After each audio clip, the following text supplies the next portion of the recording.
Hello, everybody. Welcome back. It's Danielle Ronin with Keller Williams Realty, continuing my series of bringing the community together. I know that we are all experiencing a lot of weird things going on in our worlds from all different aspects. And so one thing that came to mind was, what are high school juniors going to do right now with the SAT being canceled? And there was makeup exams from March that were also canceled. So I tied in my good friend, Lauren Trop of Trop Educational Consultant. Hello, Lauren. Thanks for joining me. Danielle, thanks so much for having me. I'm delighted that you're taking the time out to provide information to the community that I'm sure they're all glad to have at this point. I certainly hope so. There's very little I can do to help people right now. And so for me, being able to be a provider of information and resources is what I can do, and I can do it well. And so that's going to be my job right now. So here I am. And I definitely wanted to make sure that I could put the people that I know in touch with you, because many of them do have high school juniors right now, and they don't know what to do. They don't know what to expect. And I was hoping that you could shed some light on that. Absolutely. So the first thing I will tell everyone, and I know we've all been doing a lot of this week, is take a deep breath. You are not the only one going through this. All the other kids who are juniors are going through this too, while a handful of your classmates or your kids' classmates may have already taken the SAT. Most kids haven't, and many of those who have were planning to retake it or were planning to take the ACT. So as you know, everyone's in the same boat, and colleges are they're scrambling. They're sending lots of information to people like myself in the field, telling us they're reevaluating how they're going to be looking at test scores, what they're going to be doing with them, and even whether they're going to be using them at all. In fact, Case Western Reserve University announced, I believe it was yesterday, that they will not be requiring tests. They will be test optional for the fall, as a result of their recognition that this has hit people in a way that no one could have really predicted or done anything about had they known. So we expect that other colleges may choose to follow suit. I don't think that the most highly selective colleges will, however, realize that with fewer opportunities to take the test, it seems likely that the pool of test scores will be a little different than when kids can, arrange this to their satisfaction and get all the extra tutoring in and test taking in. So remember, you're going to be in a pool of kids who's struggled one way or another with the process. I do have some detailed information, actually, just so kids know. With the SAT, as Danielle mentioned, not only was the March 14th test and its makeup test on March 28th canceled, but the May test has been canceled, as has the May,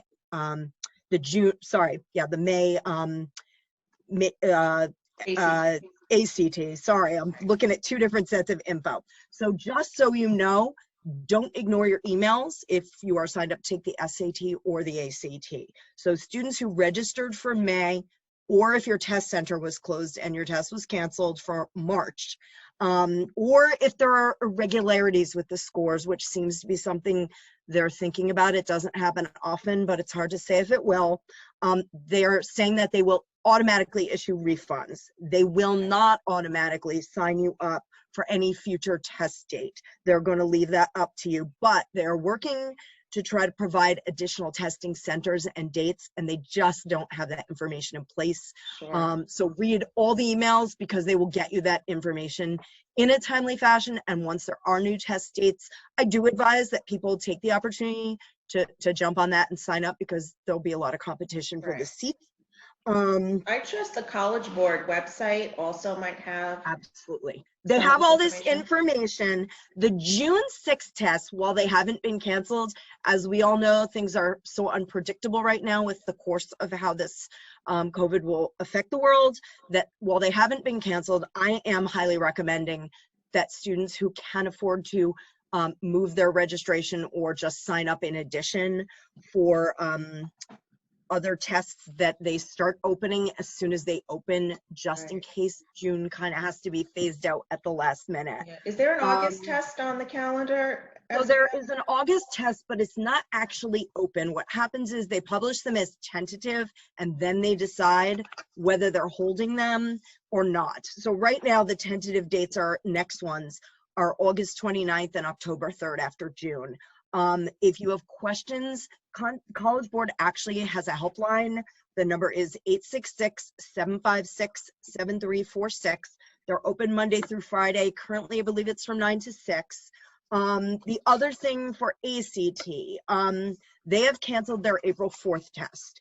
The June 13th test has not been canceled, but for those students registered for the April test, again, they're not going to reschedule you. What they will do is they will give you an email with instructions as to how you can reschedule to June 13th or a different future national test date.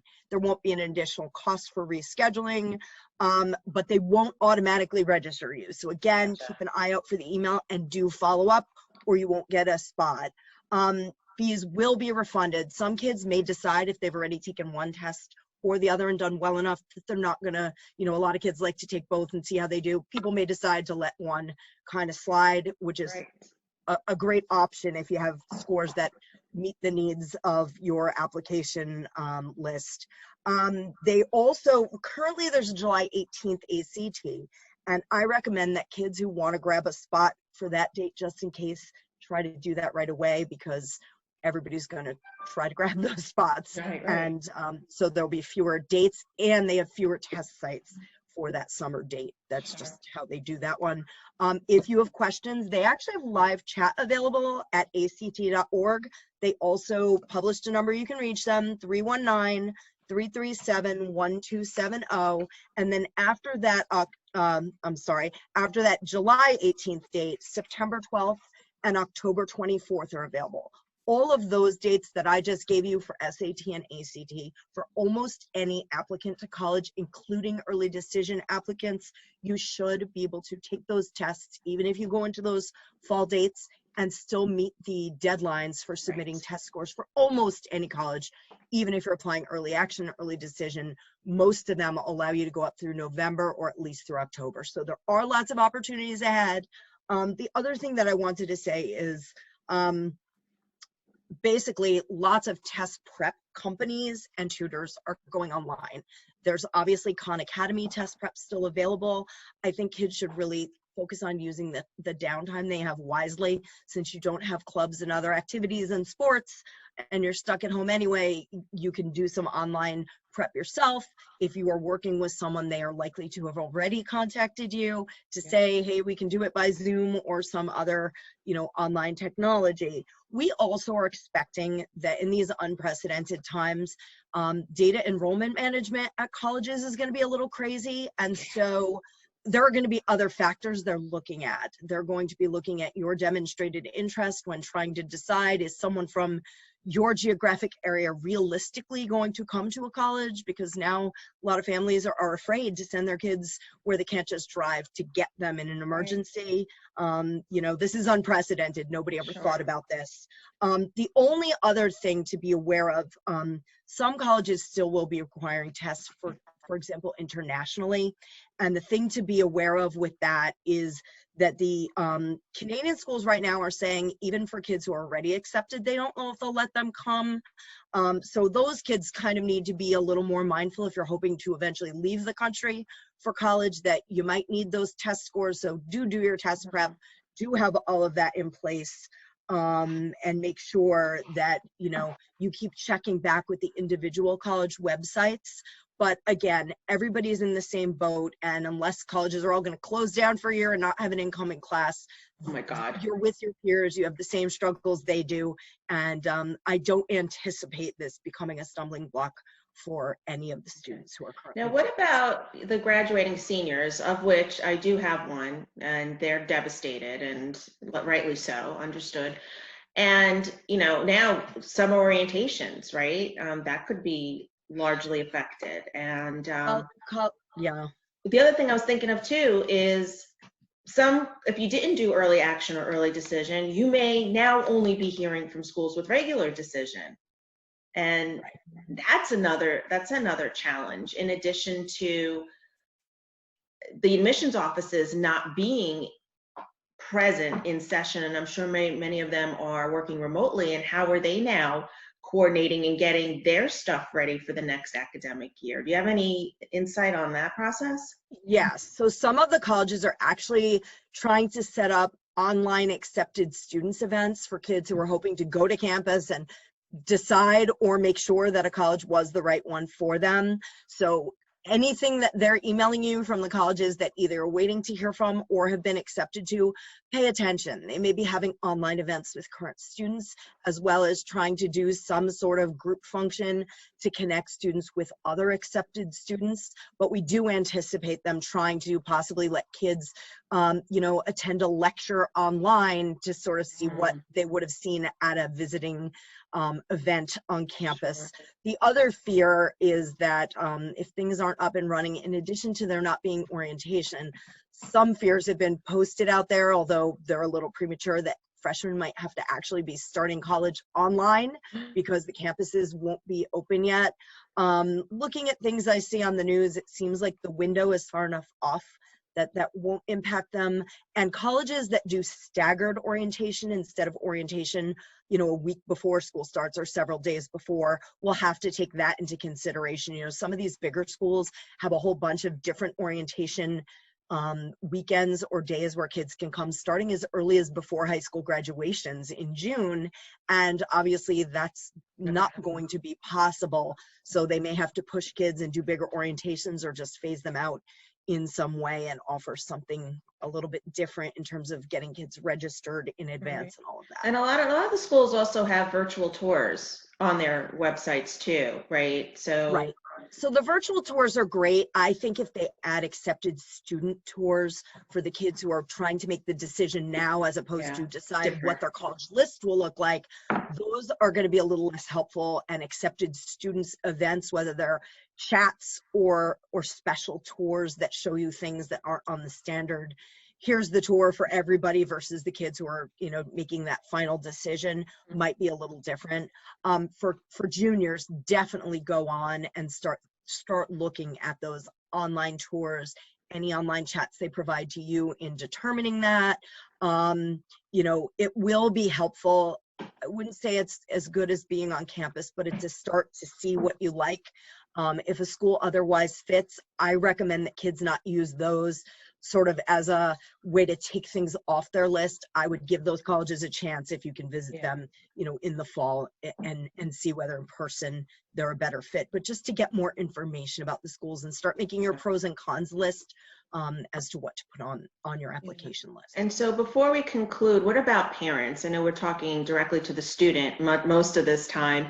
What about the parents, especially those of high school juniors? I'm sure they're starting to worry out of concern for their child, that their child is missing out on an experience, missing out on a rite of passage, if you would. All our kids are in some way, shape, or form are going to go through that, right? So what advice do you have for parents? How can they stay on top of this and make sure that they're giving their kid the best possible advantage so that when this cloud lifts, they're ahead of the game and not behind the 8-ball? I think the best thing they can do is make sure that their kids are communicating with colleges.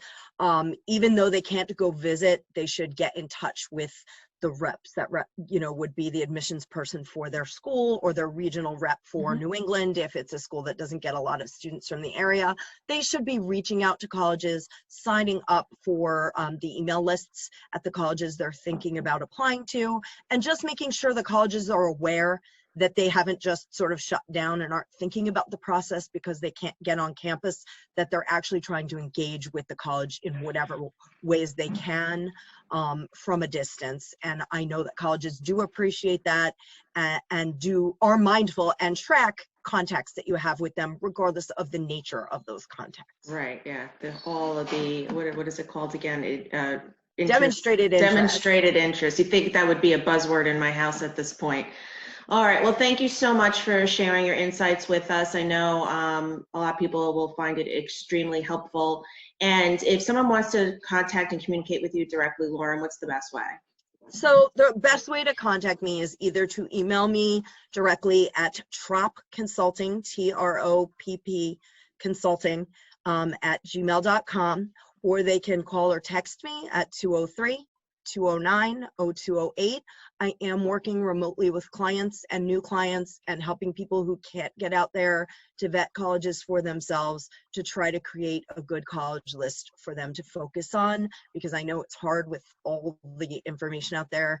There's just so many vast resources and books. It's hard to narrow it down, and I am more than happy to help. I am still at this point accepting clients who are juniors now and will be seniors next year, who are interested in some help with creating those initial college lists. So just give me 5 bullet points on exactly what it is that you do.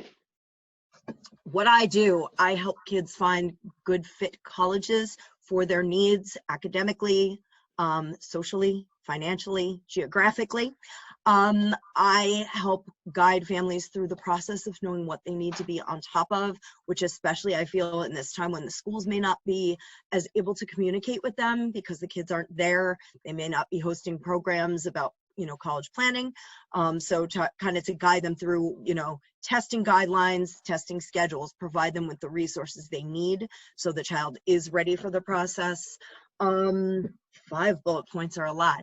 Well, essay writing. Well, right? I do help kids, and I find some kids are ready to start working on that Common App or personal statement essay, the big one. Other kids are ready to sort of start strategizing about what makes them an attractive player in the pool.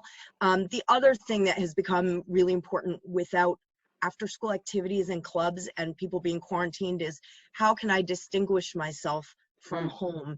And I've been working with a lot of my clients on what they can now do to make that shift to students who are doing something from a confined space and limited interaction with other people to show that they're leaders and that they'd be really engaged with their college communities once they're there.